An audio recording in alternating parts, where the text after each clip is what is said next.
शर्मा जी, मैं आपसे पूछूंगा, पहले फेज में 20 सीटों पर वोटिंग हुई, उसमें आप कांग्रेस भाजपा या किसे एज देंगे? आप से अगर मैं क्लियर कट पूछना चाहूं, अंदाजा क्या है आपका, एनालिसिस क्या है पहले 20 सीटों पर? पहले फेज की सीट में हम बात करेंगे तो इसमें एक आदिवासी और दूसरा किसान और ओबीसी तीनों राजनांदगांव के जी। लोकसभा की बात करेंगे हम्म।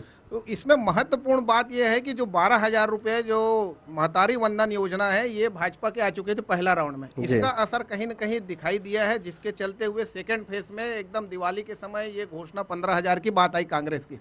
ये 15,000 को कहां तक पहुंचा पाए हैं ये पहले फेज में बात पहले फेज की बात करूं, पहला फेज में कहीं न कहीं बीजेपी को लाभ दिख रहा है। जिस तरह से 12 के 12 सीट पूरा ये तरह कांग्रेस के पास थी, उसमें कहीं ना कहीं गेन करके वो 5-7 सीट तक बीजेपी इधर आ रही है। पहले फेज की मैं बात करूं, पहले फेज में आपको क्या लगा, कौन सी पार्टी बढ़त लेती दिख रही है? पहले फेज में एक ही सीट थी बीजेपी के पास, राजनांदगांव। तो 19 सीट में अगर मान लो फिर से चुनाव होगा तो 1-2 सीट भी रही तो बीजेपी को लाभ मिलेगा। कितना लाभ मिलता दिख रहा है? बीजेपी को तकरीबन आधी सीटें मिलती दिख रही है, 50-50। मतलब अभी तक के जो है, चूंकि बस्तर का मामला है तो बस्तर की कुछ सीटें जो बहुत फंसी हुई हैं, उसको लेकर अगर मान लो छोड़ दिया जाए तो आधे आधे पे ये खड़े हैं।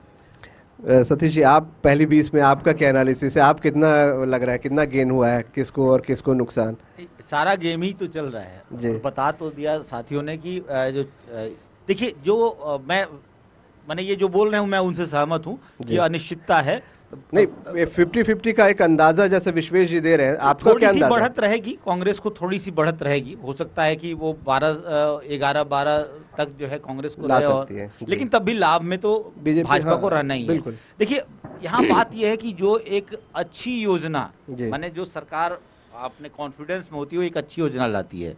मुझे बहुत अच्छा लगा था जब कांग्रेस ने कहा कि केजी से पीजी तक की पढ़ाई मुफ्त करेंगे, लेकिन वो सेकेंड फेज में कहीं नहीं दिखी, गायब हो गई। मीन्स कि आप जो सही कार्य है वो उसको महिला, मुझे लगता है महिलाओं ने जो लुभावने कार्यों के लिए उसने कैप्चर कर लिया। लुभावने वादों ने जो है, अच्छे वादों को हम गुणवत्ता, देखिए मानव संसाधन विकसित कर रहा है या मानव खरीदना है, तो यहाँ मानव खरीदने वाला काम सबके लिए बाध्यकारी हो गया। मानव संसाधन विकसित करने वाला, देखिए बेंगलोर जो है वो आप जो भी देखें, हैदराबाद बेंगलोर, वो इसलिए ही तो है ना कि वो उनसे भी एक रवि जी से भी लेते। रवि जी, पहले 20 सीटों में आपका क्या एनालिसिस है, कौन बढ़त, कितना बढ़त? देखिए, मेरे को लगता है दोनों बराबरी होंगे, लेकिन 2-3 सीटों का फ्लक्चुएट होगा, इधर बीजेपी या कांग्रेस। अच्छा, तो फ्लक्चुएट रहेगा। जिस तरह से विश्वेश जी कह रहे हैं कि फंसी हुई सीटें, वो फंसी हुई सीटें किस तरफ जाएगी ये इसका अंदाजा अभी किसी को नहीं है। बहुत समय कम है, इसलिए मैं बहुत शॉर्ट में आप लोगों से जवाब चाहूंगा। क्योंकि शर्मा जी, 90 सीटों में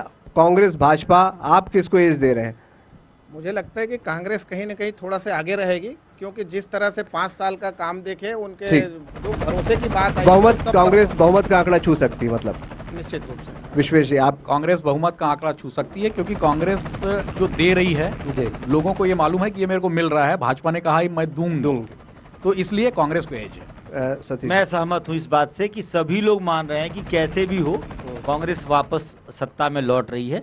अब ये माने सीटों का अंतर कितना होगा ये मानना है लोगों का। बढ़त आप दे रहे हैं, अंदाजा ये एनालिसिस ही है, स्वाभाविक सी बात है। जी।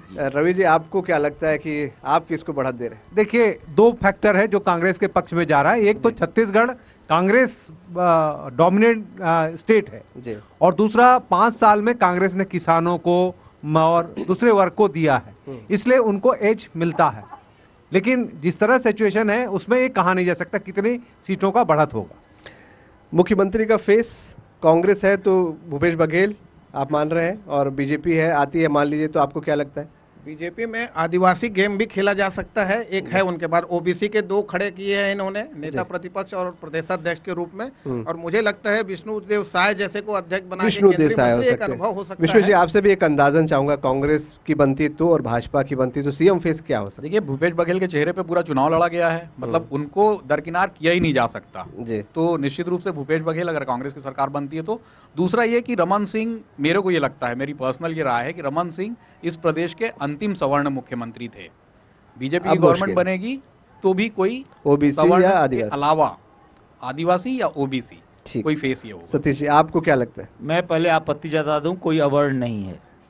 है ना, सनातनी व्यवस्था में कोई अवर्ण नहीं है। ठीक, ये सवर्ण अवर्ण, ये जाति झगड़ा पैदा करने वाले बहुत खराब बात है। मैं इससे असहमत हूँ, है ना, क्योंकि सभी लोग अच्छे हैं, ठीक है ना। और ये सब वो दृष्टिकोण है जो कि बांट दे रही है हमारे समाज को, माफ कीजिएगा इसके लिए, ठीक है ना। भूपेश बघेल सबसे मजबूत चेहरा हैं जी, लेकिन कांग्रेस में झगड़ा नहीं होगा इसकी गारंटी भी कोई नहीं ले सकेगा जी। और जहां तक सूचनाएं हैं तो हो सकता है कि भाजपा ऐसा भी कैंडिडेट ला सकती है जो चुनाव नहीं लड़ रहा हो। अच्छा, हाँ, तो अगर भाजपा की बनी तो कुछ भी हो सकता है, कुछ भी हो सकता है। माने वो अपना सिक्का चला देंगे, अगर वो जीत गए ना तो फिर चुनाव नहीं लड़ा हो, ऐसा कोई नाम अगर आप बोलना चाहेंगे? नहीं, कोई नाम नहीं बोलने की जरूरत। रवि जी, समय कम है, आपसे जानना चाहूंगा सर कि क्या आपको लगता है सीएम फेस कांग्रेस भाजपा? देखिए, कांग्रेस में निश्चित तौर से भूपेश बघेल है, क्योंकि भले कैंडिडेट सीएम फेस डिक्लेयर नहीं किया हो, लेकिन पूरा चुनाव उन्हीं के नेतृत्व में लड़ा गया है।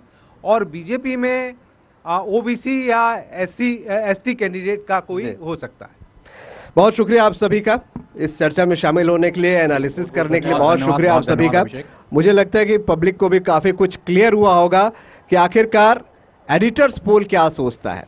एडिटर्स पोल के पास अपने अपने आकलन होते हैं, उनके सोर्सेज होते हैं इंफॉर्मेशन के, तो उन आकलन के आधार पर, अपने अनुभव के आधार पर उन्होंने अपनी बात यहां पर रखी है और काफी कुछ पिक्चर क्लियर भी आपको होती दिख रही होगी। हालांकि फैसला 3 तारीख को ही होना है, नतीजे क्या होंगे 3 तारीख को ही पता चलेंगे, लेकिन एक आकलन, एक आपके सवालों के जवाब देने की हमने यहां पर कोशिश की है।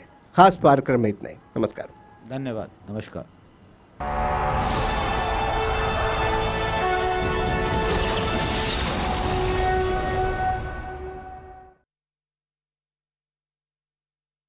This new